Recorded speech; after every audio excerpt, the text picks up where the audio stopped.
장 1항입니다. 교회 회의들과 그 권위. 성경 말씀 고린도 전서 1장 10절입니다. 고린도 전서 1장 10절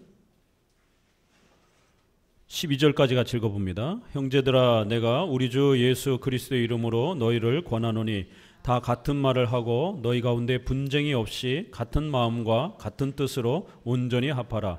내 형제들아, 글로의 집 편으로서 너희에게 대한 말이 내게 들리니 곧 너희 가운데 분쟁이 있다는 것이라. 이는 다름 아니라 너희가 각각 이르되 나는 바울에게, 나는 아볼로에게, 나는 게바에게, 나는 그리스도에게 속한 자라 하는 것이니라. 우리 계속해서 교회론에 대해서 배워가고 있습니다. 참된 교회, 건강한 교회, 성경적 교회는 어떤 교회인가? 교회에 3대 표지가 있다라고 말씀드렸습니다. 올바른 말씀에 대한 선포, 그 다음에 성례전, 집행, 그 다음에 합법적인 교회의 권징, 이렇게 말씀, 성례, 권징, 이 세 가지 질서가 잘 구축되어 있으면 훌륭한 교회, 성경적 교회로 우리 종교개혁 이후에 지금까지 그렇게 판단한 겁니다. 내가 듣기에, 내가 보기에 여기 좋은 교회 같은데, 나를 칭찬해 주니까 여기 좋은 교회인데, 나에게 기분 나쁜 책망을 하네, 여기 나쁜 교회, 이렇게 주관적으로 교회를 판단하시면 안 됩니다.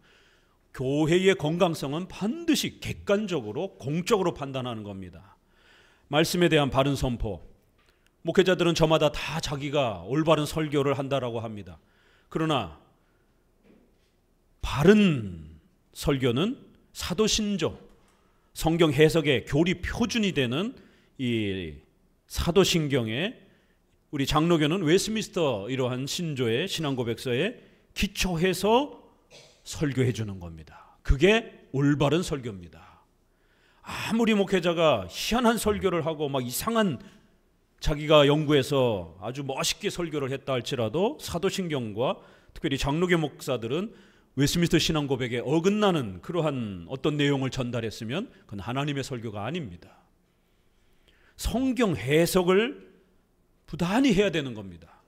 그럴 때 성경 해석의 표준과 기준으로 삼은 것은 교회가 공적으로 이렇게 고백하고 지켜온 초대교회의 5개 신조, 그 중에 대표적으로 사도신경을 기준으로 잡는 겁니다. 종교개혁 이후로는 교파가 많아지기 때문에 적어도 우리 장로교회에 있어서는 웨스민스터 신앙고백 33개 조항을 기준으로 그렇게 잡는 겁니다. 그게 바른 설교예요. 그래서 지금 우리가 계속해서 신조의 권위, 교회 회의의 참되고 바른 권위, 바로 교리권, 성경의 해석을 통해서 올바른 해석을 찾아내고 올바른 성경의 교리를 찾아내서 공적으로 그거를 공표해 주는 겁니다. 그래서 사도 신경 형태로 서방교회에서는, 동방교회에서는 니케아 신경 형태로 그렇게 공표가 된 겁니다. 이건 대부분의 복음주의 교회들이 다 초대교회의 5개 신조를 고백합니다. 그리고 이제 장로교단은 1647년에 영국에서 완성된 스코틀랜드와 영국의 장로교회 질서를 잡은 웨스민스터 신앙고백을 교리 표준으로 삼는 것입니다. 자, 그러면 5개 신조 꼭 기억하셔야 됩니다. 사도신경, 니케아 신경, 니케아 콘스탄티노플 신경, 칼케톤 신경, 아타나시우스 신경, 이 5개는 꼭 기억하셔야 되고 부지런히 1년에 최소 10번 이상은 반복해서 읽어야 됩니다. 왜요? 여기에 삼위일체, 기독론, 예수님에 대한 이 부분이 체계적으로 구축되었고 그것이 지난 2000년 동안 지켜져 왔고 오늘날의 대부분의 이단들은 삼위일체와 예수님, 이성 일인격에 대한 예수님에 대한 이 고백을 잘못 이해해서 90% 이상의 이단들이 다 여기서 발생이 됩니다. 여호와 증인, 몰몬교, 안식교 다 이 삼위일체와 예수님에 대한 이해를 잘못해서 나오는 겁니다. 이 5개 신조는 500년 동안 삼위일체와 예수님에 대한 한 인격의 신성과 인성을 함께 가지고 계시는 이러한 예수님이라고 하는 고백을 성경적인 삼일체와 예수님에 대한 고백으로 지켜온 겁니다. 이 5개의 신조, 사도신경, 니케아 신경, 니케아 콘스탄티노플 신경, 칼케톤 신경, 아타나시오 신경 꼭 기억하셔야 됩니다. 이제 이러한 초대교회의 이러한 5개의 신조를 기초로 해서 종교개혁 시대에 다시 한번 로마 가톨릭의 부패를 개혁하면서 1000년 동안 로마 가톨릭이 너무 많이 망가뜨려 놨기 때문에 로마 가톨릭도 또 사도신경을 고백하고 있기 때문에 더 확장을 해야 되는 겁니다. 더 세밀하게 신앙 고백을 성경의 해석의 이러한 표준을 더 확장할 필요가 있었던 겁니다. 왜요? 로마 가톨릭 때문에.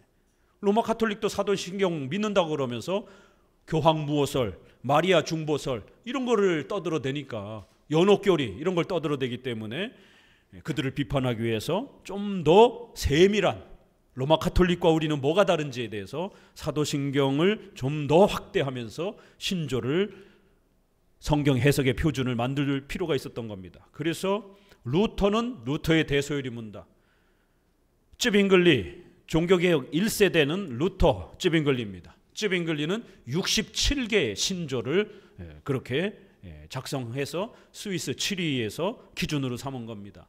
칼빈은 제네바 1차, 2차 교리문답 제네바에서 사역했기 때문에 이런 신조들은 전부 다 지역에서 만들어지면 그 지역의 이름을 거의 땄습니다.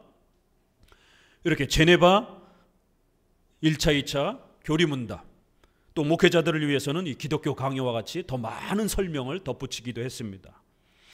우리 기독교 강요의 앞부분에서 보게 되면 사도신조를 한 문장씩 한 문장씩 해설하는 내용도 우리가 이미 배웠습니다. 이렇게 사도신경을 확대 설명을 하는 겁니다. 독일 지역에서 만들어진 하이델베르그 교리문답, 거기도 보면 사도신경 한 글자 한 글자를 설명해 가는 거예요. 그리고 십계명 설명을 하고, 이렇게 기독교 종교개혁의 신조들은 사도신경에 좀 더 확대가 되는 형태로 각 지역에 맞게 교리문답, 신조 이거를 더 확대시킨 겁니다. 좀 더 공적으로 이렇게 고백하면 신조 이런 표현을 썼고, 교육용으로 성인들을 교육하기 위해서는 대요리문답, 아이들을, 청소년들, 세신자들을 가르치기 위해서는 소요리문답 이런 형태로 대소로 나눠서 웨스민스터 신앙 고백서, 또 그 다음에 대요리문답, 소요리문답 이렇게 각각의 해석의 신조의 이러한 기준들을 잡아준 것입니다. 바로 이러한 해석의 기준을 따라서 성경 전체를 읽어가라는 겁니다. 그래야 자기의 주관적인 해석에 빠지지 않게 된다는 겁니다. 자, 고린도 교회가 어떤 위험에 빠졌느냐면 아볼로파, 게바파, 나는 그리스도파, 바울파. 아볼로는 굉장히 훌륭한 분이었습니다. 바울보다도 사실은 훨씬 더 그 지명도가 높았고 많은 사역을 하고 있었던 분입니다. 그러다 보니까 바울하고 이게 경쟁이 붙어버린 거예요. 그러니까 두 분이 경쟁한 게 아니라 그 교회에 가르침을 받은 성도들이 나는 바울 선생님이, 바울 목사님이 더 좋아. 이쪽 성도들은 아니야, 아볼로가 더 먼저 믿었으니까 아볼로가 더 권위가 있지. 정작 선생님들은 안 싸웠는데 성도들이 잘못 이해해서 파벌을 형성하면서 자기 선생님이 더 훌륭하다라고 싸우기 시작한 거예요. 그러니까 이 사람들아, 바울이나 아볼로나 저 뒤야 게바가 최고지. 베드로가 항상 예수님 따라다니면서 첫 번째 항상 수제자였으니까 베드로가 최고지. 이런 일이 벌어진 겁니다. 그러니까 무슨 소리야? 예수님을 믿으면 예수님이 제일 중요한 거지. 그리스도파라고 또 이렇게 따로 또 형성이 된 겁니다. 게바고 바울이고 다 필요 없어. 예수님이 말씀하신 것만 따라야 돼. 제자들이 편지 써준 거 이거는 별로야. 예수님은 제자들에게 맡겨서 제자들이 성경을 또 썼잖아요. 그러면 그 제자들이 쓴 성경도 돌아가면서 읽으면서 하나님의 말씀으로 배워야 되는데, 우리 성경책에 예수님의 말씀은 복음서에 빨갛게 돼 있어요. 설명은 까맣게 돼 있어요. 또 베드로, 바울 서신은 까만 잉크로 되어 있어요. 이 어리석은 교회의 이러한 출판업자들이 나름대로 그래도 예수님의 말씀은 좀 더 거룩하지 않을까? 이렇게 해서 빨간 잉크로 이렇게 강조를 하기 시작한 겁니다. 이건 잘못된 겁니다. 예수님의 말씀이나 예수님이 위탁한 제자들이 성경으로 기록한 것이나 동일한 하나님의 말씀으로 권능을 갖고 있는 것이지, 예수님이 직접 말씀한 건 빨간색으로 해놔서 더 중요하고 제자들은 그 순위가 떨어지고, 이렇게 생각하면 큰일 나는 겁니다.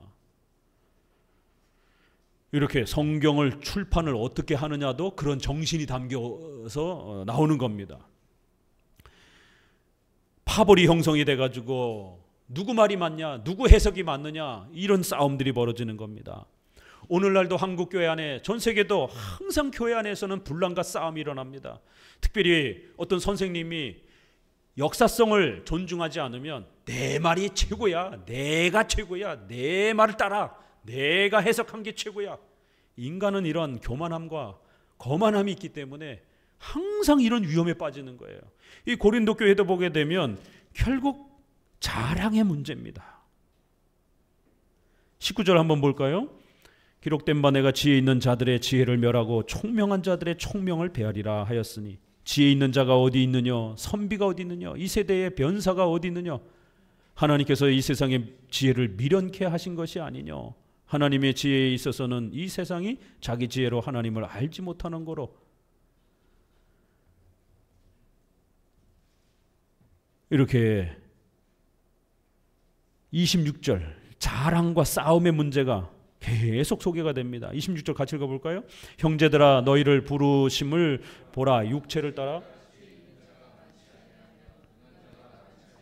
문벌 좋은 자가 많지 아니하도다. 그러나 하나님께서 세상에 미련한 것들을 택하사 지혜 있는 자들을 부끄럽게 하려 하시고, 세상에 약한 것들을 택하사 강한 것들을 부끄럽게 하려 하시며, 하나님께서 세상에 천한 것들과 멸시받는 것들과 없는 것들을 택하사 있는 것들을 폐하려 하시니, 이는 아무 육체라도 하나님 앞에서 자랑하지 못하게 하려 하심이라.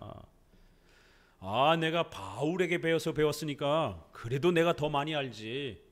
베드로는 무식한데 공부도 제대로 안 하고 어부인데, 바울은 최고의 가문, 유대의 최고의 가문 속에서 학자로서 이렇게 교수로서 이렇게 훈련받은 사람인데 바울에게서 배워야 바르게 우리가 할 수 있지. 베드로에게서 배운 성도들이 무슨 소리냐, 바울은 예수님 보지도 못했는데, 이렇게 너무 지나치게 성도들이 자랑하고 싶은 거예요. 결국 교회의 분란과 싸움은 항상 자랑하고 싶은 거예요. 자신의 지식을 인정받고 싶은 거예요. 나중에는 목회자하고도 싸우기 시작합니다. 목사님, 오늘 설교하신 것은 조금 잘못 해석하신 것 같은데. 목회자 입장에서는 너무 당황스럽죠. 더더욱이나 저한테도 시비를 걸고, 저한테도 성경 해석이 틀렸느니 말았느니, 또 벌컵이 바빙크가 어떠느니 저떠느니 하게 되면 일반 목회자들은 얼마나 깔보겠습니까? 왜요? 저는 조직신학자잖아요. 지난 10여 년 동안 교편을 잡고 벌컵의 조직신학과 바빙크의 조직신학을 10여 년 이상 학생들에게 가르치면서, 여러분들이 바빙크 한 번 읽을 때 저는 매년 벌컵과 바빙크를 읽으면서 매년 가르친 사람입니다. 수도 없이 그 책을 갖고 씨름한 조직신학자란 말이에요. 그런데 조직신학자 앞에 와가지고 교회론이 어떻고, 인간론이 어떻고, 이거는 목사님 잘못 해석한 것 같다라고 그냥 웃을 수밖에 없는 거예요. 목사님, 이게 어떤 뜻입니까? 왜 이런 표현이 있죠? 이 번역이 맞습니까? 영어 번역도 틀릴 수 있어요. 왜요? 네덜란드어로 되어 있는, 라틴어로 되어 있는 이런 글들이 많기 때문에. 그럼 목회자한테 물어봐야 되잖아요. 그런데 목회자에게 따지고 틀렸다라고 그러고, 총회가, 교단이 온라인 예배와 온라인 목회에 대한 일정한 지침을 내려줬습니다. 그러면 제가 총회의 그런 어떤 규범을 어겼습니까? 아니잖아요. 총회의 규범 아래에서 온라인의 이러한 여러 가지 방식들을 사용하고 있는 거란 말이에요. 온라인 성찬은 절대로 안 됩니다. 안 하고 있잖아요. 그러나 특별한 성도들, 전염병이라든가 이럴 때는 전체가 특수한 또 온라인 부분을 선택할 수도 있고, 또 출장 중이라든가 또 멀리 외국으로 이렇게 나아가는 특수한 경우들은 온라인으로 예배 드릴 수 있도록 실시간 온라인을 사용하는 교회들은 얼마든지 그런 선택을 할 수 있단 말이에요. 이런 거를 총회가 지난 코로나 사태 때 이 온라인 목회라는 게 우리에게 낯선 거, 우리 시대에 처음 이렇게 접근하는 그러한 예배론에 있어서 어려움이었기 때문에 교수들이 함께 머리를 맞대고 이렇게 방향을 잡아준 겁니다. 저는 그런 총회의 법을 존중하면서 그 규칙 아래에서 하고 있는 거예요. 온라인 헌금도 생전 처음 성도들이 접해보는 것이지만 얼마든지 가능한 겁니다. 그런데 여전히 어떻게 온라인으로 신앙생활을 할 수가 있느냐, 이건 말도 안 된다 그러면서 반대를 하고 문제 제기를 하고 싸우고 이러면 본인의 주장은 맞다는 걸 뭘로 증명할 거예요? 그러면 본인도 증거를 내놔야 될 것 아닙니까? 그러면 신학자는 2000년 예배론과 교회론 역사를 가지고 또 우리 총회의 규칙을 가지고 제시를 한단 말이에요. 이렇게 목회자가 적어도 입법권, 총회의 규칙과 규범 아래에서 올바르게 목회하고 있으면 그 교회는 참된 교회인 겁니다. 어떤 부분적인 부분이 안 맞았다라고, 자기 생각하고 틀리다라고 해서 싸우고 논쟁하고 누가 옳으니 그러니 그러면서 결국 여긴 자랑이 있는 거죠. 자기가 더 옳다라고 하는, 목사보다 내가 더 훌륭하게 성경 해석할 수 있다라고 하는 그런 자랑. 그래서 성도들을 깔보고 조롱하고, 성도들은 맹종하고 있다라고, 성도들이 가스라이팅 당하고 있다라고, 이런 막 거친 말까지 쏟아내면서 결국 정작 본인은 총회의, 장로교회의 총회의 교단의 규칙과 이런 부분들을 막 어겨가면서 치리와 책망을 받아내지도 못하면서, 성도가 치리와 책망을 받게 되면 자기 주관적으로 교회를 떠나면 안 됩니다. 우리 장로교회 법에서는 불법입니다. 우리 장로교회는 3단계의 치리 절차가 있습니다. 만약 교회의 인사권에 대해서 어떤 이 설교 부분에 있어서, 치리에 있어서 내가 굉장히 심각하게 손상을 받았다라고 생각하게 되면 노회에 요청하면 되는 겁니다. 도망가거나 뛰쳐나가거나 교회를 공격하면서 그렇게 파벌을 형성하면 안 되는 겁니다. 여러분 상식적으로 알고 계셔야 됩니다. 장로교회법은 이러한 개교에서 어떤 문제가 발생이 돼서 나 불합리하게 내가 처사를 받았다라고 생각이 되면 노회에 요청하는 거예요. 얼마든지 열려 있습니다. 이번 내가 치리받은 그 과정과 절차에 있어서 불합리함이 있습니다. 조사해 주십시오. 노회에 요청을 하는 거예요. 그리고 기다려야 되는 겁니다. 그러면 노회의 시찰회라고 하는 목사님들 대표들이 고소 사건이 올라왔기 때문에 접수가 되면 시찰회원들을 구성을 해서 성도도 만나보고 목사님도 만나보고 어떤 식으로 처리했는지, 교회법 절차대로 했는지, 또 성도의 어떤 그러한 문제가 잘못된 부분들이 확실한지 증거 자료들을 취합해서 이건 목사님이 절차를 어긴 겁니다 라고 하면 치리를 중단해야 됩니다. 만약 성도에게 이건 합당하게 목회자가 치리한 겁니다 라고 하면 성도는 징계받을 각오를 하셔야 되는 거예요. 이런 장로교의 절차도 지키지도 않고 치리 한번 받았다라고 훅 도망가고 기분 나빠서 교회 욕을 하고 이러면 누가 법을 어긴 겁니까? 이게 오늘날은 법적 질서, 우리 교리권, 입법권이라고 하는, 또 사법권이라고 하는 이 절차가 다 붕괴가 돼가지고 그냥 자기 멋대로 신앙생활을 하는 이런 참으로 안타까운 모습들을 보게 됩니다. 그럴 때에 하나님의 무서운 징계와 책망을 성경은 우리에게 경고한단 말이에요. 고린도전서 보세요. 이렇게 막 엉망진창이 되었을 때 바울이 얼마나 무섭게 책망하는가. 너희들의 이런 부패에 대해서 내가 가면 반드시 바로잡을 것이다라는 것, 내가 가기 전에 속히 회개하고 정리하라는 거예요. 만약 내가 가게 되면 더 무섭게 징계할 것이다라는 겁니다. 그래서 고린도 후서에서는 시간이 지나고 난 다음에 일이 잘 해결됐다고 하니까 감사하다, 이런 표현도 나오게 되는 겁니다. 왜요? 고린도 후서에 보게 되면 목사님 사례비 가지고 싸워요. 바울의 사례비가 만리 정리, 이거 갖고 싸웁니다. 고린도 후서는. 여러분, 고린도 후서는 꼭 기억하세요. 목사님의 신분, 목사님의 직분 때문에 시비를 걸고 싸우는 거예요. 바울의 사도권이 못마땅하다라는 거예요. 키도 작도 짱딸만하고 외모도 볼품없고, 이런 사람이 어떻게 우리 사도냐. 고린도 교회로 바로 온다고 해놓고는 왜 마게도냐를 먼저 가느냐. 자기 멋대로 하는 사람이다, 독재다. 처음에는 고린도 교회로 가려고 일정을 잡았어요. 그러나 하나님의 섭리 안에서 예기치 않은 기근이라든가 또 이런 문제가 생겨서 마게도냐 교회를 먼저 가려고 수정을 했습니다. 그랬더니 고린도 교회에 바울에 대해서 시비를 걸던 사람들이 불만을 제기하는 겁니다. 마케도냐만 사랑하고 우리 고린도 교회는 무시하는 아주 나쁜 사도라라고. 말도 어눌하고 생김새도 짜리몽땅하고 외모를 갖고 비난합니다. 그 다음에 마케도냐에서는 헌금을 받으면서 왜 우리 교회에서는 헌금을 안 받느냐라고. 왜냐하면 바울이 고린도 교회는 너무 연약한 것 같아서 자비량, 천막을 깁는 일들을 통해서 사회비를 처음에 안 받았단 말이에요. 그랬더니만 우리를 무시하냐? 이러면서 사례비 문제 가지고 많고 적니 시비를 걸면서 사도 바울의 사도권에 대해서 못 받아들이겠다라고 저항하면서 바울을 비판한 겁니다. 그래서 고린도 후서 11장에 바울을 공격하는 자들을 향하여 거짓 사도요, 괴울자들이요, 사탄의 일꾼들이라라고 이렇게 무섭게 고린도 후서의 책망들이 쏟아져 나오는 겁니다.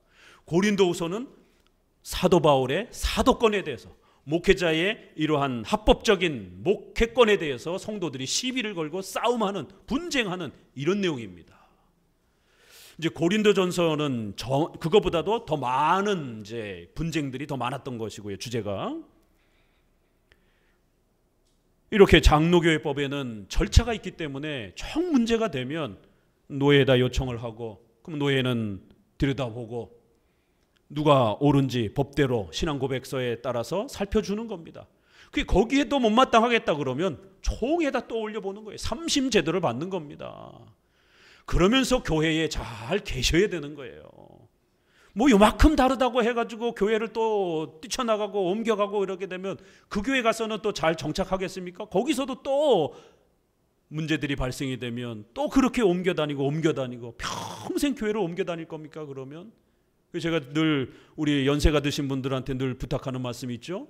까딱 잘못하면 여러분 돌아가셨을 때 여러분 장례도 치를 수 없는, 목회자가 장례 절차를 해줄 수 없는 그런 상황이 될 수도 있습니다. 왜요? 평생 교회를 떠돌아다녔기 때문에 어느 교회 목사가 와서 장례를 치러줄 겁니까? 저도 여러 성도들 가족들이 이렇게 장례가 발생이 되면 항상 가서 여쭤보는 겁니다. 어느 교회에서 어느 목사님이 이 장례 기독교인이기 때문에 기독교식으로 장례를 집행하시나요? 만약 본교회 이 성도로서 그 교회 목사님이 마지막 입간, 발인, 하간 이런 장례 절차의 부분들을 전부 다 해주신다고 합니까? 만약 못 하신다라면 그럼 제가 집례를 해드리겠습니다. 이걸 여쭤봐야 돼요. 누가 하는지, 하실 분이 있는지. 우리 연세 드신 분들은, 60 이상 되신 분들은 정말 조심하셔야 돼요.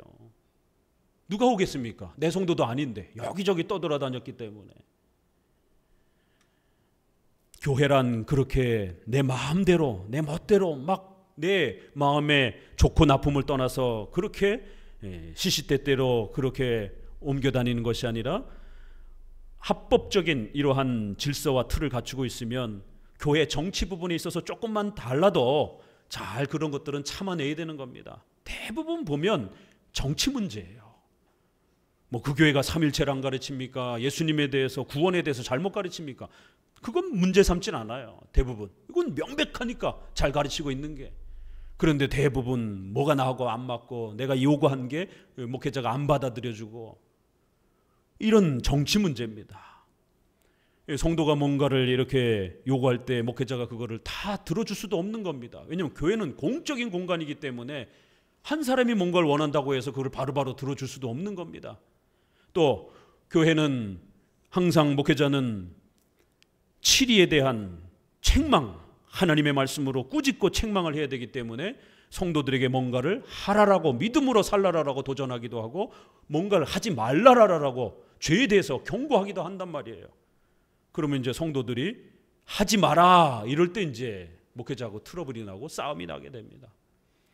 의견이 일치될 때는 괜찮아요. 그러나 목회자가 보기에 이건 분명히 명백하게 죄가 되고 비성경적인 어떤 판단을 하려고 하게 되면 목회자는 도시락 싸들고 말려야 됩니다. 목회자가 책망하지 않고 훈계하지 않고 중립을 지키면 가짜 목사입니다. 성도의 살이 썩어 들어가는데 아프다고 그냥 반창고만 붙여주고 목회자가 침묵하고 아무 말도 안 하고 그저 교회 11조만 잘하면 어우 괜찮습니다, 어우 잘하고 있습니다 이러면 살이 썩어 들어가는 겁니다. 아파도 살을 뜯어내고 파내고 고름을 짜야 되는 겁니다. 죄를 지적하고 훈계해야 되는 거예요. 그래야 그 성도가 회개하고 옳은 길로 갈 수 있기 때문에 쓴소리를 자기한테 해주는 목회자가 진짜 목사입니다. 근데 쓴소리를 하면 하지 마라 라고 목회자가 뭔가 이건 하지 마십시오 라고 하면 이제 그때부터 불편해지기 시작하면서 트러블이 생기게 되고 결국 교회를 떠나게 되는 원인이 됩니다. 이게 참 목회자 입장에서는 하지 마라 라고 하는 말 하기가 너무 힘든 건죠. 왜요? 이 말 하게 되면 성도가 떠날 수도 있다는 상황 충분히 고려가 되니까. 그렇다고 말을 안 할 수도 없는 거죠. 목회자는 하나님 앞에서 그런 걸 하라라고 세우심 받은 건데 그러면 성도들 눈치를 보게 되는 설교자가 되는 거예요. 돈 있는 사람, 권력 있는 사람은 더더구나 쓴소리 못하지요. 고린도 교회는 아주 심각한 분쟁이 벌어진 겁니다. 이거 어떻게 해결할 것인가? 자, 그럴 때 오늘 10절에 너희 가운데 이렇게 많은 분쟁이 있는데 조심해야 된다라는 거예요. 그렇게 되면 교회가 사분오열돼 가지고 붕괴가 될 수 있다라는 거예요. 이걸 해결하기 위해서는 같은 마음, 같은 뜻으로 온전히 합하라. 다 같은 말을 하고. 자, 그러면 앵무새처럼 말을 따라하라는 말이에요? 아니면 우리가 착한 마음으로 우리가 그럼 살아갑시다 이런 뜻이에요. 그러니까 성도들이 이 구절을 읽고도 이게 이제 무엇인지 잘 이해가 안 되죠. 그러나 이거는 이제 우리의 이러한 이 교리권, 입법권, 치리권이라고 하는 우리 종교개혁의 이러한 해석을 통해서 이 구절을 보게 되면 이거는 뭐예요? 교리권을 말하는 겁니다. 다양한 성도들이 성경 해석 때문에 싸우잖아요. 결국에는. 그럴 때 성경 해석의 일치성을 가져야 된다는 거예요. 그래야 교회는 안 싸우게 됩니다. 성경 해석이 서로 다르고 그러면 누구 해석이 옳으냐 틀리냐를 가지고 서로 분쟁하고 싸우게 되는 거예요. 우리가 마음을 따뜻하게 사랑으로 이런 개념이 아닙니다. 같은 말을 하라는 거예요. 같은 신앙 고백을 하라는 거예요. 교리, 정치, 생활에 있어서 반드시 같은 신앙 고백을 해야 됩니다. 교리가 같아야 되고 정치, 우리는 장로 정치를 추구하는 것이 거기에 입각해서 기독교 윤리 부분에 있어서도 일치성이 있어야 되는 겁니다. 교단의 형성 3요소입니다. 이게 이 세 개가 같아야 한 교단을 형성하는 거예요. 그래서 장로교 개혁주의 안에도 장로교 입장과 존 오웬과 조나단 에드워드를 로디드 존스를 추구하는 회중파 교단이 있잖아요. 정치가 서로 다른 거예요. 왜요? 이쪽은 회중 중심으로 교회를 운영하기를 원하는 거예요. 그래서 회중파, 독립파 정치인 겁니다. 그러나 우리는 장로 정치인 겁니다. 이게 서로 다르니까 교단을 같이 할 수가 없는 거예요. 그래서 장로파와 회중파는 각각 서로 달리 교단을 형성하는 겁니다. 우리는 장로교회를 추구하는 겁니다. 이렇게 교리, 정치, 생활이라고 하는 이건 기독교의 본질에 해당이 되는 기준이 최소한 같아야 된다는 거예요. 그래야 한 교단을 형성하지 지금 합동 측하고 통합 측도 갈라졌잖아요. WCC 가입 여부로 1969년에 한경직 목사님을 통해서 WCC는 좋은 거다라고 분열해서 나갔고, 박형룡 목사님을 중심으로 해서 WCC는 종교 혼합주의자라고 강력하게 책망을 하면서 절대로 참여하면 안 된다. 합동 측과 통합 측이 찢어진 겁니다. 교단이 함께 할 수 없는 거예요. 왜요? 교리, 정치, 윤리에 대해서 서로 차이가 있다 보니까. 반드시 한 교회의 성도들이 오랫동안 돌아가실 때까지 자자손손으로 그렇게 함께 신앙생활하기 위해서는 같은 신앙 고백을 해야 됩니다. 같은 말을 해야 돼요. 같은 마음을 품어야 되는 것입니다. 같은 뜻을 품어야 되는 거예요. 바로 교리, 정치, 생활에 있어서 같은 신앙 고백의 일치성을 가져야만이 교회는 분열 없이, 분쟁 없이 든든히 세워져 갈 수 있는 겁니다. 교회는 뭐 밥 사주고 뭐 도와주고 이런 걸 가지고 교회가 연합되어지고 세워져 가는 게 아닙니다. 물론 그건 부수적으로 필요할 수 있을지라도 근본적으로 교회는 신앙 고백이 같아야 돼요. 그러면 다 통하고 일치가 되는 겁니다. 이 조선만 교수님이 조직신학에서 신학이 같으면 성도들의 기질과 직업, 신분, 모든 이런 부분이 차이가 있어도 다 통한다라는 거예요. 목회자하고 마음이 일치가 되면서 강력하게 하나가 된다라는 거예요. 그러나 신학이 다르면 아무리 친인척지간이라도 같은 교회 못 다닙니다. 지금 당장 정치적인 이러한 관점과 관련해서도 아무리 가족이라 할지라도 자신의 그러한 정치적 입장이 좌파냐 우파냐에 따라서 함께하기가 쉽지 않잖아요. 이 세계관이란, 같은 뜻이란 이렇게 무서운 겁니다. 올바른 신앙적 고백과 윤리에 대한, 국가사회에 대한 이런 세계관이 같은 뜻, 같은 마음, 같은 말로 일치를 이루어야 부모 자식 지간에도 또 타인 간에도 하나가 될 수 있는 힘을 갖게 되는 겁니다. 그래서 9장에는 교회 회의들과 그 권위, 교회는 어떤 권위를 갖고 있는가, 교회가 어디에다 기초를 놔야 강력하고 단단하게 교회가 세워질 수 있는가, 바로 교리권. 그래서 이 교리의 표준인 5개 신조, 이거는 정통 신조고 올바른 신조라는 거예요. 이걸 잘 붙잡아야 된다는 거예요. 장로교회는 여기에다 하나 덧붙여서 웨스트민스터 신앙고백, 그 다음에 또 종교개혁 시대 때 있었던 우리 개혁주의 교회가 고백한 도르트 신조, 벨직 신조, 프랑스 신조, 스코틀랜드 신조, 하이델베르그 요리문답, 이런 부분들도 또 함께 참고를 하는 것입니다. 자, 에베소서 3장 18절 하나만 더 읽어봅니다. 에베소서 3장 18절.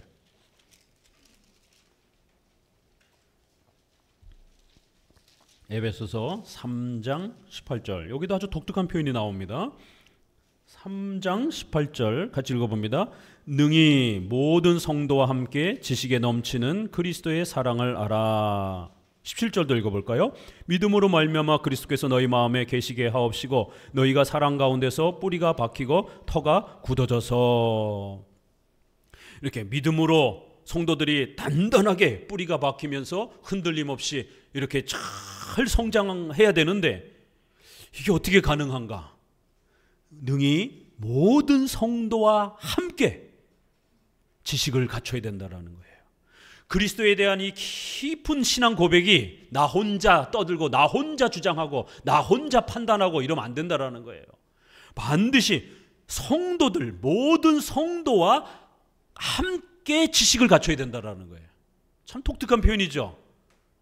그냥 그리스도의 지식을 넘치게 가지고 이렇게 해도 되는데 성경은 오히려 모든 성도가 같은 지식을 가져야 된다는 거예요. 모든 성도가 함께 할 수 있는 지식을 붙들어야 된다는 거예요. 자기 멋대로의 성경 해석에 빠지면 안 된다는 겁니다. 반드시 공적인 교회의 이 지식, 이걸 붙잡아야 된다는 거예요. 성도들 전체가 함께 붙잡는 공적인 지식, 그게 뭐예요? 그건 우리는 사도신조로 고백하는 겁니다. 이단들을 배격하면서 이것이 가장 훌륭한 성경의 지식이다라고 그렇게 공적으로 고백해 준 게 바로 사도신경인 겁니다.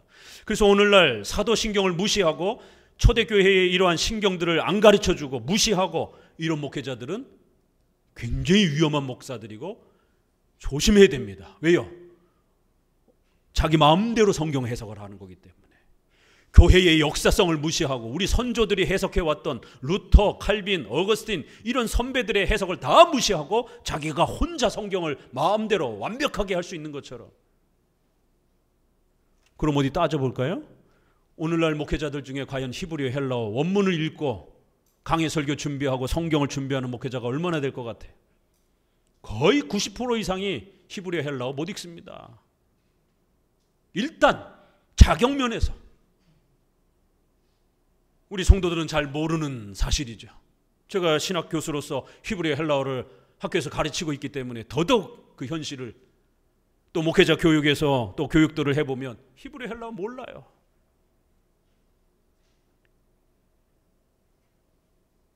일단은 여기서 문제가 되는 거예요. 그러면서 어떻게 자기가 모든 성경 해석을 잘했다라고 할 수가 있겠습니까? 히브리어 헬라어를 잘하는 그 선배들이 정리해 놓은 그 신조의 그 교리의 요약도 무시하면서 오히려 본인은 히브리어 헬라어도 읽을 줄 모르면서 겨우 영어 정도 조금 읽을 정도로 성경을 해석하면서 자기가 앞선 선배들보다 훨씬 더 성경을 잘 해석했다? 그걸 어떻게 평가할 거예요? 웃을 일이죠. 히브리어 헬라어도 모르는 사람이 더 잘 해석했습니까? 우리 선조들이 히브리어 헬라어를 잘 연구해서 그렇게 공적으로 해석해 놓은 게 훨씬 더 훌륭한 해석입니까? 이건 초등학생도 알 내용인 겁니다.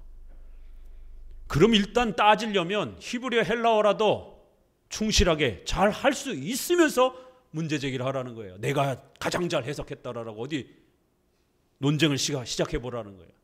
일단 히브리어 헬라어를 못하면 논쟁을 할 자격도 없는 거예요. 우리 선배들은 전부 다 그 기라성 같은 선배들은 히브리어 헬라어 성경의 원문을 충실하게 읽었던 분들입니다. 그래서 아드 폰테스라고 하는 원전으로 돌아가야 된다. 오직 성경의 다른 말은 아드 폰테스라고 하는 원전으로 돌아가야 된다라는 말이 같이 따라붙는데 이건 잘 모르죠. 오직 성경만 많이 알려져 있으니까. 목회자들은 히브리어 헬라어를 읽기 위해서 목숨을 걸고 코피 터져가면서 그렇게 원전을 읽어내야 되는 겁니다. 이게 개혁교회 목회자들 강해 설교를 하기 위해서는 성도들하고는 달라야 되잖아요. 성도들보다는 훨씬 더 성경을 깊이 볼 수 있는 실력을 갖춰야만이 성도들을 가르칠 수 있잖아요. 요즘엔 성도들도 우리 젊은 세대들은 수능 세대이기 때문에 영어도 잘합니다. NIV라든가 킹제임스 성경 무난하게 막힘없이 읽습니다. 그런데 오히려 목회자들은 영어도 제대로 준비가 안 돼가지고 킹제임스 성경 NIV도 제대로 못 읽는, 어떻게 누가 누굴 가르칩니까? 말이 안 되는 거예요. 제가 학생들에게 히브리어 헬라어를 가르치면서 정작 내가 히브리어 헬라어를 배우고 나서 창세기부터 계시록까지 한번 도전해 봐야 되겠다 하고 읽기 시작했는데 하루에 8시간, 10시간을 꼬박 앉아서 밥만 먹고 성경만 읽었습니다. 3년이 걸리더라고요. 한 글자 한 글자 분해해 가면서 요즘에는 그걸 다 분해해 가지고 소프트웨어로 올려놨어요. 굉장히 편하죠. 그런데도 공부 안 해요. 이 소프트웨어가 나오기 전 20년 전이기 때문에 한 글자 한 글자 성경 그냥 그 원문을 보면서 하나씩 하나씩 분석해 가면서 분해해 가면서 읽었기 때문에 한 장 읽는데 거의 한두 장, 두세 장 하루 꼬박 읽어야 이렇게 3년을 꼬박 걸쳐서 창세기부터 계시록까지 한번 쭉 읽고 나니까 성경에 대한 깊이가 훨씬 신학자로서 목회자로서 더욱 깊어짐을 또 이렇게 체험을 합니다. 그래서 후배들에게 반드시 강해 설교를 하기 위해서는 이 수고를 해야 된다. 우리 웨스트민스터 신앙고백의 예배 모범의 정치 형태의 부분에 보게 되면 목회자 시험 조건 아예 나와 있어요. 히브리어 헬라어로 시험을 보고 설교를 시켜보고 철학, 논리학, 인문학을 테스트해보고 목회자가 세상에 이러한 문학, 경제, 정치, 사회에 대해서 너무 무지해요. 그러면 설교 적용을 어떻게 할 겁니까? 그래서 한 손에는 성경, 한 손에는 신문. 목회자에게 이게 굉장히 유명한 표어입니다. 이렇게 엄청난 수고를 통해서 우리 선조들이 공교회적으로 그런 선배들 한 사람이 아니라 수많은 목회자들이 또 모여가지고 회의에 회의를 거쳐가지고 사도신경을 만든 겁니다. 아타나시스 신경, 웨스민스터 신앙 고백을 150명이나 되는 이런 어마어마한 숫자가 모여가지고 151명이 모여서 6년 동안 회의를 해가지고 이 엄청난 걸작이 나온 거예요. 근데 이걸 무시하고 이거는 별로고 내가 더 성경을 잘 해석할 수 있다라고 하면서 사도신경과 웨스민스터 신앙 고백을 무시하는 이러한 목회자들은 조심하셔야 됩니다. 그의 실력과 자격을 우리가 의심할 수밖에 없는 거예요. 모든 성도가 함께 고백하는 그 지식을 잘 붙들어야지 어느 한 목사가, 어느 한 신학자가, 어느 한 개인이 주장하는 이 지식을 쫓아가면 큰일 나는 겁니다. 잘못하면 사이비에 빠질 수도 있는 것입니다. 자, 이제 돌아오셔서 그렇기 때문에 9장은 이제 건강하고 바른 교회 회의들과 그 권위, 교회의 역사 속에 보면 잘못된 회의들도 많습니다. 로마 카톨릭 사제들이 모여가지고 부패한 그 자신들의 악을 정당화하려고 그렇게 만든 회의들도 많습니다. 그래서 가짜 회의는 조심해야 되고 적어도 건강하게 바르게 회의한 그 신조와 그 교리에 토대해서 설교하고 또 성경을 읽어가는 이러한 규칙을 마련해야 되는 겁니다. 교회 회의에 참된 권위 두 가지 서론적인 말 이러면서 이제 두 가지를 당부하겠습니다. 세 번째 단락 밑에서 넷째 줄이죠. 읽어봅니다. 내가 여기서 엄격한 태도를 취하려 하는 것은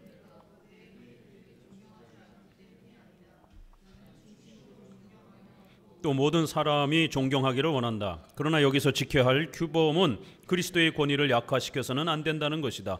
모든 회의를 주관하며 그의 아무 사람도 나누지 못하게 하는 것은 그리스도의 권리다. 그리고 나는 전체 회합이 그리스도의 말씀과 영의 지배를 받을 때에 한해서 그리스도가 주관하시는 것이라고 말한다. 둘째는 내가 회의들에 돌리는 것이 논적들에 비해서 적다는 것은 마치 회의들이 그들을 지지하고 우리를 반대하는 것처럼 내가 회의들을 무서워한다는 것을 의미하는 것이 아니다. 이제 칼빈의 우리가 이 설명을 듣다 보니까 8장 9장에서 어떤 이제 이 회의들에 대해서 좀 비판하는 그런 문장이 많아요. 그러니까 이걸 잘못 읽으면 칼빈은 이러한 역사에 있었던 이런 중요한 회의들을 존중하지 않고 자기 혼자 성경 해석을 하는 것을 더 중요하게 여기는 것처럼 이렇게 오해할 수가 있어요. 그래서 소위 회중파 사람들은 신조와 이러한 교회의 교리 표준을 법으로 존중하지 않습니다. 존 오웬, 토마스 구딘, 조나단 에드워즈, 로이드 존스는 신조에 대해서 이야기는 해요. 그러나 참고 사항이다 이렇게 얘기를 합니다. 그래서 오늘날 한국에도 회중파 이분들을 좋아하는 롤 모델로 세워놓고 목회하신다는 분들이 있어요. 유명한 분들이. 그러면서 그분들도 웨스민스터 가르치고 사도신조도 가르쳐요. 그런데 보조용이에요. 저처럼 장로교회의 목회자처럼 법으로 강조하지 않아요. 법이라고 하는 건 기준 잣대가 돼버리잖아요. 반드시 복종해야 되는 목회자들이 그 규칙에 반드시 복종해야 돼요. 총회의 그 신조의 교리 기준에. 그런데 회중파는 좋은 역사적 자료다. 그러나 꼭 굳이 그거를 기준으로 해서 해석할 필요가 있느냐? 좀 자유롭게 해석해야지. 이렇게 주장하는 거예요. 그래서 그런 회중파 교회 다니는 성도들은 웨스민스터 좋다라고 얘기를 해요. 그런데 그건 참고 사항이지. 내가 이렇게 성경을 봤는데 이게 이런 뜻이다. 이게 은혜가 됐다. 이렇게 주장을 하는 거예요. 그러니까 우리 장로교처럼 사도신경이나 웨스민스터를 기준으로 해서 성경을 보고 목회를 하려고 하지 않습니다. 법으로 강조하지 않습니다. 이게 차이예요. 그래서 칼빈을 잘못 읽게 되면 봐라, 칼빈도 신조에 그렇게 억압되어 있지 않았다. 신조 회의 얼마나 많이 공격했느냐 칼빈이. 근데 정작 칼빈이 이렇게 설명하잖아요. 혹시라도 나의 말을 내가 신조와 또 신조의 어떤 표현은 좀 아쉽다 이렇게 표현한 것, 또 회의를 비판한 거는 내가 회의와 신조를 존중하지 않아서가 아니라는 겁니다. 어떤 신조의 니케아 신조의 그리스도에 대한 표현들은 한 본질 이런 부분보다는 좀 더 좋은 표현이 있지 않을까. 성자를 낳으셨다 이렇게 해서 출생 이런 건 이제 칼빈이 좀 아쉬워했어요. 좀 더 좋은 표현이 있지 않을까 이렇게. 그거는 이렇게 좀 더 좋은 표현을 찾기 위한 그러한 학자로서의 그러한 고민을 이야기한 것이지 그렇다고 니케아 신조를 비난한 게 아닙니다. 그래서 글이라는 건 잘 읽어야 되는 겁니다. 칼빈이 스스로 설명하잖아요. 나는 존경하기를 원한다라는 거예요. 초대교회 신조 이런 건강한 훌륭한 회의들은 반드시 존경해야 된다라는 거예요. 신조나 초대교회의 이런 중요한 회의들을 무시하게 되면 목회자가 자기가 왕이 되어버린다라는 거예요. 성경 해석에 있어서. 성경 해석에 견제를 받지 않는 목회자는 가장 위험한 목회자가 되는 겁니다. 칼빈은 철저하게 초대교회 신조를 존중하고 자신의 기독교 강요도 사도 신조 해설집으로 시작할 정도로 철저히 초대교회 신조와 회의를 존경한 겁니다. 다만 나쁜 회의, 나쁜 신조들을 배격한 거예요. 자, 2번 2항 교회에도 진짜와 가짜가 있다. 그렇기 때문에 진짜는 우리가 잘 선별해서 존중하되 가짜는 버려야 된다는 겁니다. 이제 본론에 들어가기로 하자. 회의들에 어떤 권위가 있는가를 성경에서 살펴본다면 그리스도의 약속보다 분명한 말씀은 없다. 두세 사람이 내 이름으로 모인 곳에는 나도 그들 중에 있느니라. 마태복음 18장. 이것은 작은 모임과 세계적인 회의 모두에 해당되는 말씀이다. 그러나 문제는 이 점에 있는 것이 아니라 그리스도의 이름으로 모이는 회의라야 그가 그 가운데 계시겠다는 부대 조건이 있다. 자, 이 구절도 회중파 신학자들의 주석에는 뭐라고 이 구절을 설명하는지 알아요? 성도 한 사람이 교회지. 그러니까 한두 사람이 모여서 열심히 기도하면 하나님이 응답하신다라는 거예요. 성도 개개인의 열정과 기도와 신앙의 그러한 열심을 강조하는 걸로 이 구절을 이렇게 해석합니다. 근데 칼빈은 어떻게 해석하죠? 이건 교회에 대한 고백이라는 거예요.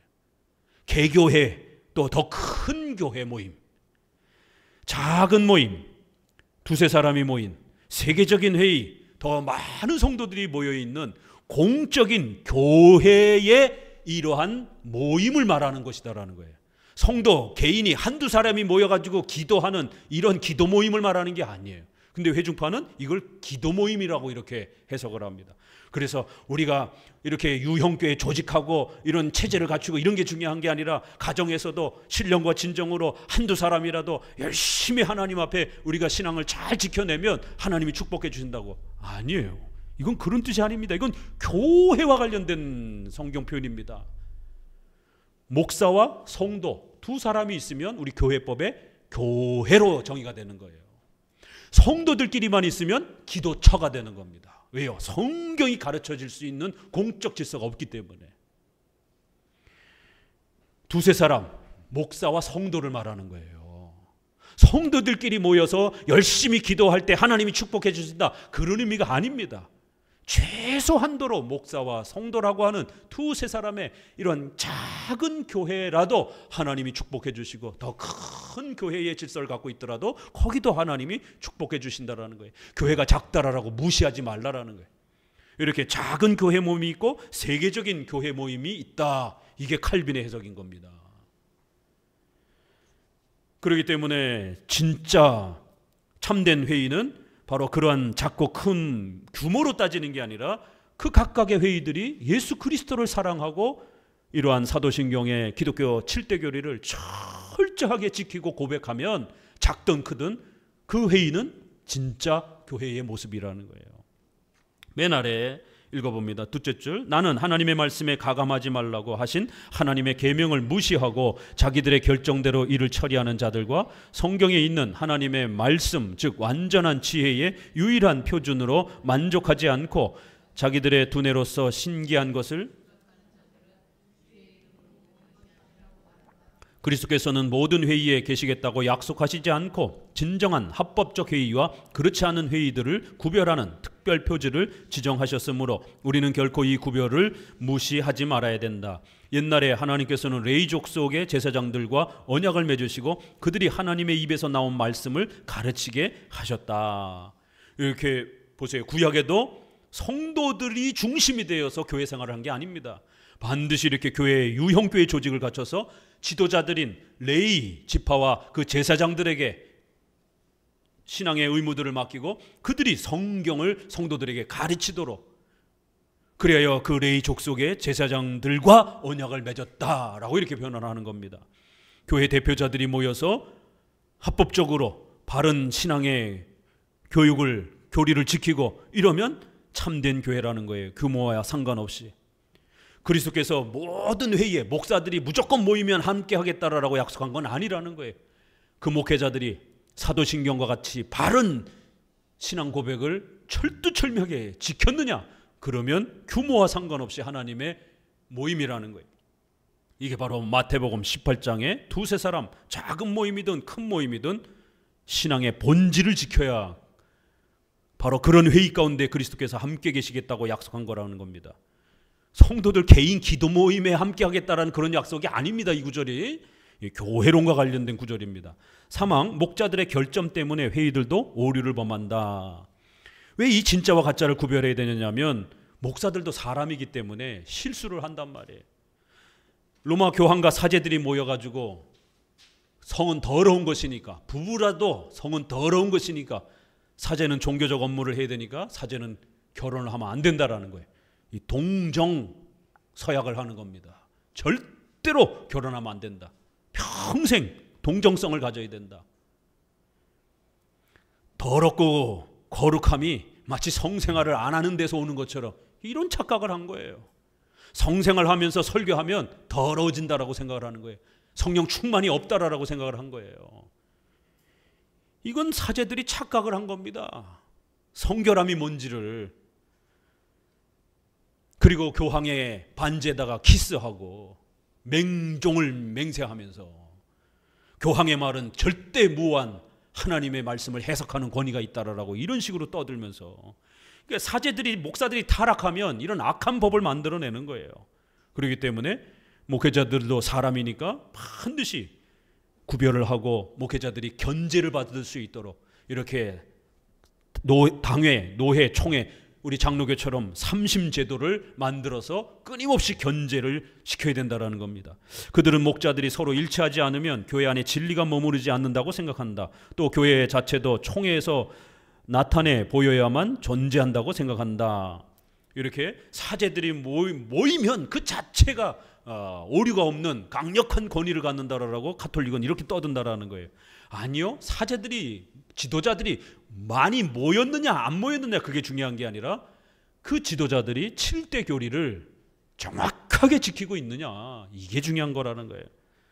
구약에도 벌써 많은 가짜 목사들을 책망한다라는 겁니다. 이사야 56장에 파수꾼들은 소경이여 다 무지하며 벙어리 개라, 능히 짓지 못하며 잠자기를 좋아하는 자들이다. 이단들이 득실득실한데 이단의 이런 위험성을 경고하지 않는 신학자, 목사, 이 벙어리 개인 겁니다. 대한민국이 사회주의와 공산주의에 어마어마한 지금 위협을 받고 있는데 정치에 있어서 중립을 지키라고 그러면서 침묵하고 있는 이런 목회자들. 아니, 우리가 무슨 정당을 만들자고 하는 게 아니잖아요. 교회 목사는 국가의 반기독교적인 악에 대해서 발생하게 되면 반드시 정치 목소리를 내야 되는 겁니다. 그 죄악을 책망해야 되는 겁니다. 만약 그거 책망하지 아니하면 나라가 망하기 때문에. 이게 정치 관여하는 겁니까? 아니죠. 목사로서 정치의 죄를 책망하는 겁니다. 그것도 못하게 만들면 하나님 앞에 범죄한 나라가 망해갈 때에 아무도 그걸 깨우지 않으면 다 같이 망하는 거예요. 반드시 하나님 앞에 왜 잘못했는지, 뭘 잘못했는지, 그럼 나라와 민족이 어떻게 해야 살 수 있는지 목회자는 목소리를 내야 되는 겁니다. 다 듣기 싫어도 목사는 하나님의 전능하심을 믿고 백성들의 죄를 깨우쳐야 되는 거예요. 구약만 보세요. 선지자들이, 예레미야도 얼마나 멸시와 조롱을 받으면서 그 시대에 혼자 말하잖아요. 결국에는 벙어리 개들이라는 거예요. 개가 왜 존재합니까? 하나님의 나라를 지키기 위해서.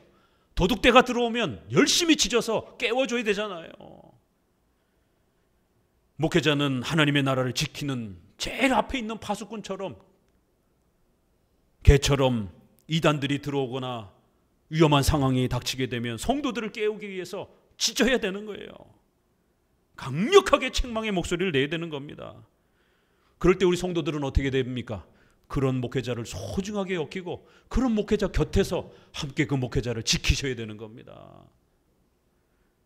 자, 계속해서 지도자들이, 목사들이, 선지자들이 잘못을 했을 때의 책망이 쭉 나옵니다. 예레미야 6장 13절에 선지자부터 제사장까지 다 거짓을 행하고 선지자들이 내 이름으로 거짓을 예언하고. 예레미야 14장. 에스겔은 또 어떻습니까? 선지자들의 배역함이 우는 사자가 식물을 삼킨 같았도다. 그 제사장들은 내 율법을 범하였도다. 에스겔 22장. 구약에도 하물며 이런데 오늘날은 얼마나 더 가짜 목사들이 많겠습니까? 어떻게 기독교 목회자가 WCC, 예수님 외에도 구원이 있다라고 버젓이 고백하는 이 WCC에 참여할 수가 있냔 말이에요. 이건 말도 안 되는 겁니다. 어떻게 성도들이 교회를 해체하는 포괄적 차별금지법을 옹호하고, 나는 옹호하진 않아요. 그렇지만 그거를 법으로 만드는 민주당은 지지할 수 있어요. 이게 말이에요, 방구예요, 이게. 똑같은 얘기죠, 그게. 지금 여성가족부를 성평등 가족부로 만든다라고. 낙태법을 확대해서 무제한 낙태를 지금 법으로 지금 또 입법 발의했습니다. 포괄적 차별금지법도 또 입법 발의했습니다. 누가요? 민주당, 정의당 계열에서. 나는 포괄적 차별금지법 반대하고 나는 하나님 앞에서 낙태법은 반대합니다. 나는 크리스찬이기 때문에. 그러나 나는 민주당은 지지해요. 이게 말이에요, 이게? 결국 그 사람들이 법을 지금 만들고 있는데, 지금은 세계간에 이러한 체제가 충돌이 되고 있는, 이제 선명해져 버린 겁니다. 이게 국가의 사태가 벌어지면서. 그럼 이제 우리 성도들은 헤쳐 모여야 되는 겁니다. 이게 중립적으로 이렇게 색깔이 잘 안 드러났을 때는, 이단이 잘 안 드러났을 때는 잘 모르잖아요. 그러니까 회개의 기회를 줘야 되는 거예요. 그러나 이단의 선명성이 명백하게 드러나 있으면 쳐내야 되는 겁니다. 지금은 국가 문제에 있어서 공산주의냐 자유민주주의냐의 색깔이 엄청난 국가적 충돌에 의해서 서구 사회도 지금 홍역을 앓고 있단 말이에요. 더더구나 대한민국은 세계 유일의 분단 국가로서 이런 체제가 선명하게 지금 드러나고 있는데, 나는 중립이야. 더더욱 크리스찬들이 나는 포괄적 차별금지법은 반대하지만 포괄적 차별금지법을 입법 발의하려고 하는 민주당은 좋아해. 이거는 이제 신자인가 아닌가까지 의심이 될 정도로. 왜요? 뻔히 알면서도 교회를 해치는 이러한 지도자들을 자기 손으로 뽑는 그런 크리스찬? 이게 과연 크리스찬이십니까? 심각한 상황이 지금 돌입해 가고 있는 겁니다. 우리가 이신칭의는 쉽게 건들면 안 되기 때문에 좌파 사람들이라 할지라도 최소한 예수님을 믿는다라면 구원은 보증할 수 있어요.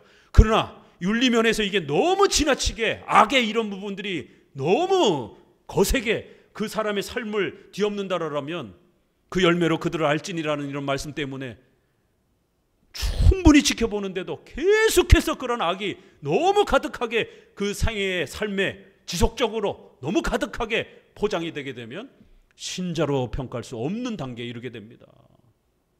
교회를 해치는 이 무시무시한 일에 만약 성도가 동참하고 계속해서 그 활동들을 한다라면 그걸 어떻게 신자라고 봐줄 수 있겠습니까? 오히려 적그리스도라라고 비판을 받을 수 있죠.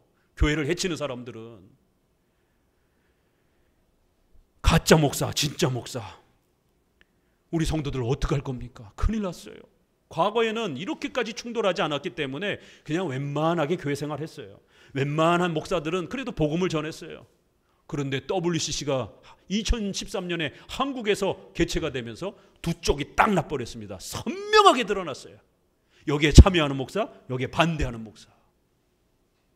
국가와 관련해서 두 번의 탄핵 사건을 통해서 사회주의냐 자유민주주의냐가 강력하게 충돌하면서 그 선명성이 확 드러나 버렸습니다. 이제는 어정쩡하게 목회자가 있을 수 없습니다. 이쪽끼리든 저쪽끼리든 자기 입장을 내야 되는 겁니다.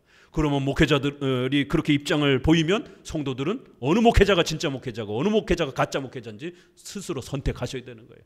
그 선택에 의해서 여러분의 영혼과 가족들이 전부 다 생명으로 살아날 수도 있고, 아니면 가짜, 다른 복음, 다른 영, 다른 예수에 빠져가지고 전부 다 암흑으로도 빠질 수도 있는 겁니다. 더더구나 이 신앙의 문제는 생명의 문제이기 때문에 가짜 목사, 진짜 목사 선택하셔야 돼요. 우리 성도들이 참 불쌍합니다. 지도자들이 너무 없어서 이 혼탁함을 성도들 스스로 분별하고 선택해야 되는 이 어둠이 닥친 겁니다. 사항, 목자들의 변절은 예언되었다. 이 목사들의 타락, 벌써 종교개혁 시대 때도 이게 얼마나 심각한 문제였는지 지금도 마찬가지고요.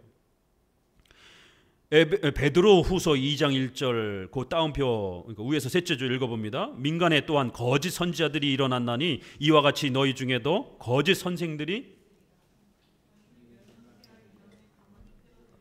라고 베드로가 분명히 말했기 때문이다. 일반 사람들이 아니라 교사와 목사의 칭호를 자랑하는 자들에게서 위험이 오리라고 베드로가 예언하지 않았는가. 그뿐 아니라 그리스도와 사도들은 목자들이 교회에 대해서 가장 큰 위험 인물이라고 얼마나 자주 예언하였는가.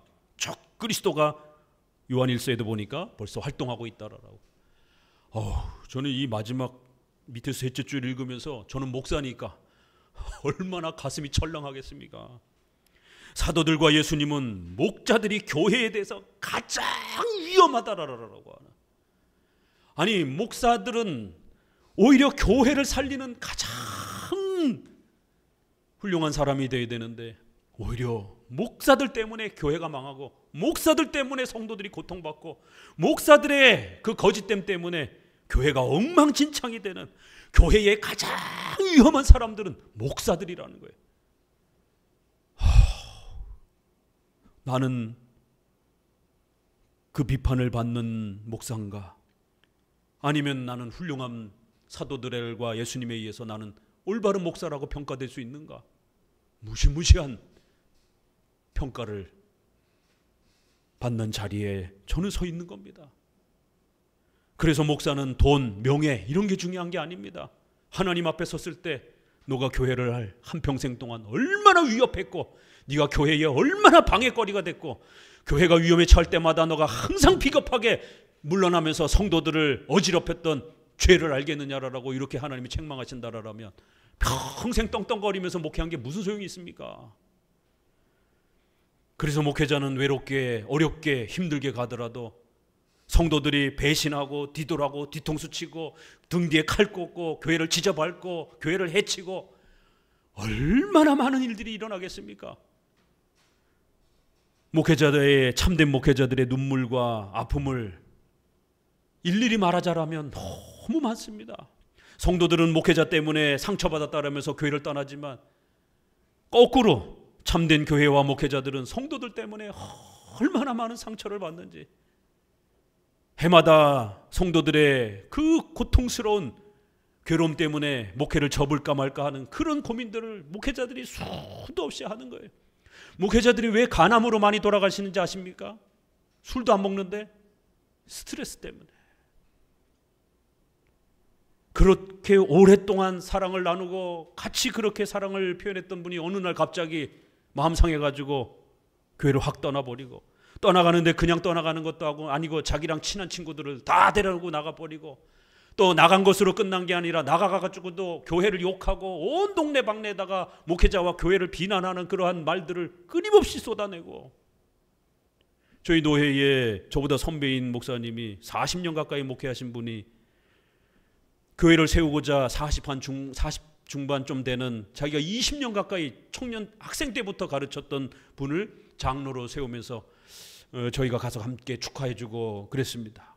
그런데 세상에 사모님이, 장로님도 아니고 사모님, 그 장로님 부인이 뭐 또 못마땅했다고 목사님하고 트러블이 생기면서 자기 남편을 흔들어 가지고 결국 데리고 나갔습니다. 그런데 장로다 보니까 장로를 따르는 많은 분들이 50명 정도밖에 안 되는 그런 교회인데 20-30명을 데리고 나간 거예요. 교회가 반쪽이 됐습니다. 목사님이 60이 다 되니까 감당을 못하는 거예요. 너무 힘이 들어가지고. 젊었을 때는 그래도 감당하고 다시 또 일어나는데 50 이후에 이런 일들을 당하게 되면 목회자들이 주저앉아 버립니다. 목회자도 사람이기 때문에. 그래서 목회를 거의 중단하다시피 너무 고통스러워서, 그럴 때 이제 목회자들이 뇌졸중이라든가 간암이라든가 이런 이제 충격을 받고 쓰러져서 돌아가시는 이런 경우들이 많습니다. 세상에 20년을 넘게 그 학생 때부터 가르쳐서 장로를 세워서 그렇게 교회를 함께 세워보고 싶어서 그 온 힘을 기울였는데 그 사람이 배신을 하면서 교회를 쑥대밭으로 만들고, 그렇다고 그 목사님이 무슨 이단에 빠진 것도 아니고 여전히 건강하게 목회 잘하고 계시는데도 정치적인 그런 또 뭐 트러블 때문에 나가려면 혼자만 나가지 세상에 자기 친한 사람들 다 데리고 나와서 교회가 붕괴가 되는 수준으로 만들어 놓으면 그 벌을 나중에 하나님 앞에서 어떻게 감당할 겁니까? 이 9장은 이 교회에 대한 이야기예요. 그래서 우리는 항상 교회에 대해서 조심해야 되는 겁니다. 만약에 그 교회가 마음에 안 들면 조용히 그냥 나가시면 되는 거예요. 뭐 마음에 안 맞는 걸 어떻게 하겠어요? 다른 교회 가서 잘 신앙생활 하시면 되는 거죠. 그러면 남은 교회도 빨리 수습해서 또 열심히 목회를 하시면 되는 겁니다. 그런데 나가는 데서 끝나지 않고 자기 친한 사람들 또 계속해서 쑤셔거려가지고 선동해가지고 너도 나오고 너도 나오고 너도 나와 이러면서 다 끌고 나가고 또 나가는 걸로 끝나는 게 아니라 계속해서 온갖 험담과 욕을 해대고 더더구나 지금은 SNS가 발달이 되어 있기 때문에 또 이런 여러 공개된 공간에서 계속해서 욕을 하고 이거 어떡할 겁니까? 이게? 하나님의 섭리가 얼마나 무서우냐면 주중에 한 분이 찾아오셨어요. 갑자기 그냥 연락도 없이. 왜 오셨습니까? 지방교회 높은 위치에 있는 분이라는 거예요. 최 어떤 형제 때문에 왔습니다. 이러면서. 왜요? 인터넷에서 너무 한방교회를 비난해서 도대체 한방교회가 뭐가 문제가 있는가 궁금해서 오셨다라는 거예요. 쭉 대화를 나누면서 한방교회가 그렇게 크게 문제가 없는 것 같은데 그렇게 교회 바깥에서 이렇게 험담을 하고 그래서 너무 걱정이 돼서 찾아오셨다라는 거예요. 자기랑 오랜 세월 동안 이렇게 교제했던 동생처럼 여기고 아꼈던 그런 지방교회 있을 때 그런 친구라는 것이 걱정이 돼서 오셨다라는 거예요. 저희 교회가 걱정이 돼서가 아니라 그 친구가 걱정이 돼서. 연세가 있으시다 보니까 교회에 수많은 이런 분쟁들을 겪어봤고 그렇게 해서 교회에 분쟁을 일으키면서 나간 성도들이 나중에 크게 위험에 처하는 그런 상황들도 자기도 많이 봤기 때문에 걱정이 돼서 찾아왔다 그러면서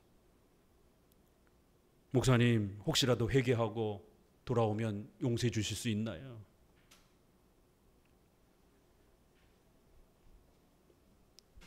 제가 자기랑 가깝게 오래 친분이 있었으니까 설득해서 목사님께 사과하도록 또 교회를 욕했던 것에 대해서 반성하도록 설득해 보겠습니다. 그렇게 하셔요. 하나님의 섭리가 얼마나 무서운지 아십니까? 그걸 제가 뭐 계획한 것도 아니잖아요. 다 듣게 하시고 보게 하시고 그런 두려움과 걱정을 오히려 제가 아니라 다른 사람이 하면서 붙잡아 권면하려고. 교회는 거룩하고 살아있는 하나님의 집입니다. 목회자도 조심해야 되고 성도들도 항상 조심해야 되는 거예요. 왜요? 교회를 향해서 함부로 하고 교회를 파괴하는 이런 일들을 했다가는 구약에 보세요. 얼마나 무서운 책망과 벌들이 쏟아졌는가. 엘리사가 선지자로 사역하는데 엘리사를 대머리라고 욕했던 그 수많은 수십 명의 청년들이 곰이 뛰쳐나와가지고 다 물어뜯어 죽이는 것입니다.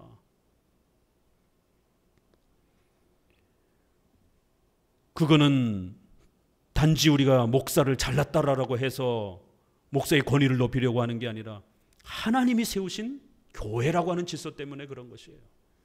그래서 제가 후배들한테도 목회 똑바로 해야 되고 설교 똑바로 해야 되고 또 목사로서 하나님의 교회를 잘 돌봐야 된다. 만약 거기서 실수하게 되면 하나님의 무서운 징계가 목회자에게 내린다라고.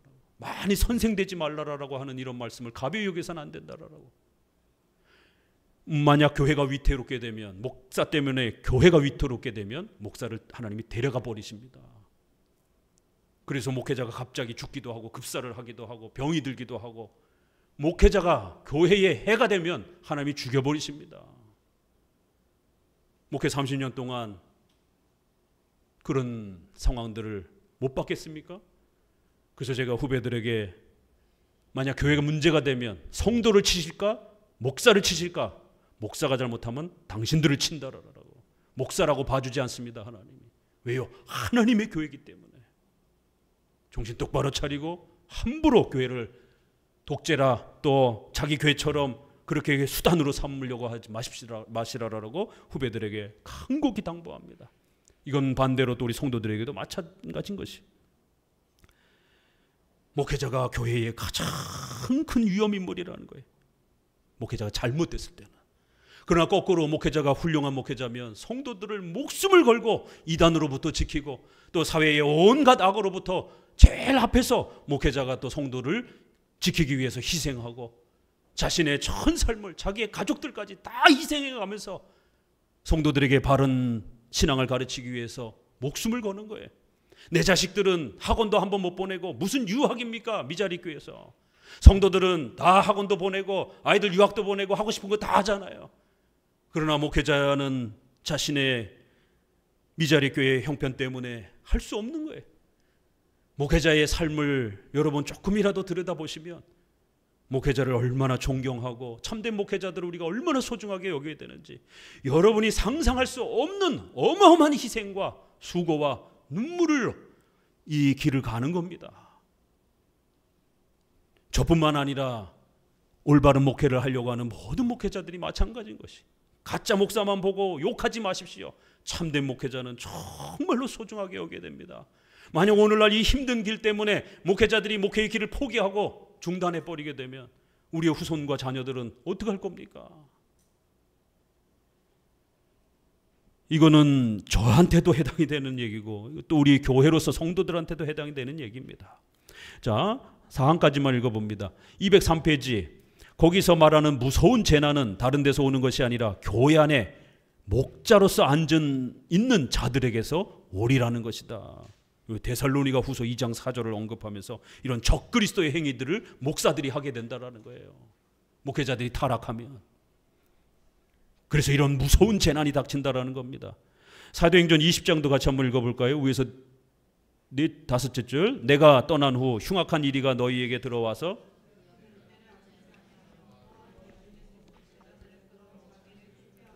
어그러진 말을 하는 사람들이 일어날 줄을 내가 아노니. 아주 흉악한 일이라고. 가짜 목사들을 쭉 내려오셔서 밑에서 다섯째 줄 읽어봅니다. 이제 결론으로 진리라고 해서 항상 목자들의 가슴에서 육성되는 것이 아니며 교회의 건정성 또한 그들의 상태에 의존하는 것이 아니라는 것은 거의 모든 시대의 신뢰가 우리에게 경고한다. 목자들은 교회를 보존하기 위해서 임명된 사람들이므로 그들은 마땅히 교회의 평화와 안전을 수호해야 한다. 이렇게 하나님은 회중 중심으로가 아니라 목사와 장로들을 세워서 그들이 대표가 되어서 교회를 제일 일선에서 지켜가는, 그리고 성도들은 그들을 서포트하는 이런 방식으로 이렇게 세워가신다라는 겁니다. 그래서 목회자들은 목숨을 걸고 성도들과 교회를 지키기 위해서 희생할 각오가 돼 있어야 되고, 이런 참된 목회자들이 여러분 곁에 계시면 그런 목회자들을 또 지키고 보호하기 위해서 우리 성도들은 부단히 애쓰셔야 되는 겁니다. 아합이 이세벨이 열왕기 상에서 목사들을, 참된 목사들을, 선지자들을 전부 다 찾아서 죽입니다. 얼마나 많이 죽였으면 씨를 다 말려버린 거예요. 그런데 왕국에 있는 오바댜가 50명씩 동굴에다가 숨겨놓고 선지자들을 먹여 살리는 거예요. 얼마나 위치가 높았으면 아합이 가뭄 때문에 우물을 찾으러 다닐 때 오바댜하고 같이 나갑니다. 굉장히 높은 위치에 있었던 것이죠. 그러니까 그럴 때에 엘리야를 만나면서 대화를 나눕니다. 그 오바댜는 평신동거예요. 이세벨의 그 서슬퍼런 칼날이 안 무서웠겠습니까? 선지자들이 다 죽어나가는데. 그럴 때에 오바댜가 엘리야를 만나서 제가 선지자 100명을 먹여 살리고 있는 이 형편을 기억해 주십시오. 이런 대화가 나옵니다. 오늘날도 이렇게 참된 목회자가 있다라면 우리 성도들은 지켜야 됩니다. 또 그 시대에 오바댜 같은 분들이 계셨기 때문에 엘리야와 엘리사만 있는 게 아니라 선지자들의 제자들, 이런 표현들이 나오는 거예요. 그래서 선지자들의 제자들이 또 사역을 하는 모습이 나옵니다. 엘리야의 남은 7,000명과 같은 그런 역사들이 또 일어나는 거예요. 선지자들은 선지자대로 또 사역하는 거고, 또 우리 성도들은 또 성도들대로 책임과 의무를 다해갈 때 건강한 교회와 바른 교회가 힘있게 세워져 가고, 또 우리 후손들에게도 계속 또 이어질 것입니다. 누구 하나의 책임이 아니죠. 우리 모든 성도들의, 목회자들의 또 책임인 것입니다. 기도합니다.